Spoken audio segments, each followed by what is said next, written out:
لا يزال الخير حيا لا يزال إن في الدنيا سلاما وظلال أخبر الأيام أنها في وصال قم بنا وانظر لآيات الجمال قم بنا وانظر لآيات الجمال كن كما غيث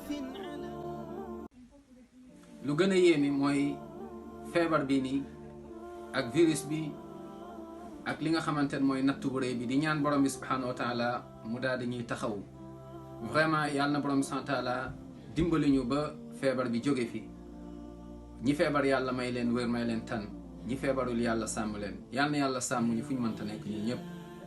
mbokk yi ci yàlla waaye lu ci gën a yéeme mooy loxo yi ñu war a raxas gis nga tey koo ci gis mu ngi daw di raxas ay loxoom saa yoo génnee soo dugaatee waaye ma ne lu gën a yéeme mooy li ëpp solo mooy nañu góorgóorlu d'abord tamit avant tout raxas xol yi nañu raxas xol yi borom bi subhanahu wa taala rek nekk ci nañu raxas xol yi raw nu ñuy raxasee suñuy loxo waaye nañu raxas suñuy xol nuñ koy raxasee moom mooy téere borom bi subhanahu wa taala ak sunnatu muhammad sallallahu alayhi wa sallam ba xol yi bokkaale génn ci ba xol yi bidaa daal di ciy sori ba xol yi rëy daal di ciy génn ñu fexe ba suñu xol yi kañaan bu mu ci nekk loo yéene sa bopp na nga ko yéene ñëpp loo bëggal sa bopp na nga ko bëggal ñëpp kon raxas xol yi mbokk yi moom moo war a jiitu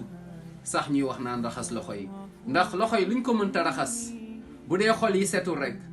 mbokk yi mbon bi day continuer waat feebar bi bu fi jógee beneen day ñëwaat bii bu fi jógee beneen day ñëwaat ndax lan mooy que ni xol yi ñoom ñoo setul kon nañ raxas xol yi ndaxte bés pénc ka fay texe dëgg-dëgg ka fay réussir nekkul ku fa ñëw ak ay loxo yu set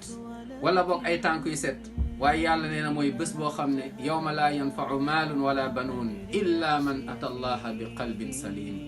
mooy xol bu set doom du fa njariñ alal du fa njariñ waaye na nga ñëw xol bu set mooy nga daal di tegu mooy ci jàngale yonentu muhammad sallallahu alayhi wa sallam kon yal na yàlla sàmm yal na yàlla setal suñu biir waaye setal suñu biti yal na yàlla setal suñuy xol waaye setal suñuy loxo ak yi ci topp waaye yal na borom bi subhanahu wa taala def ñu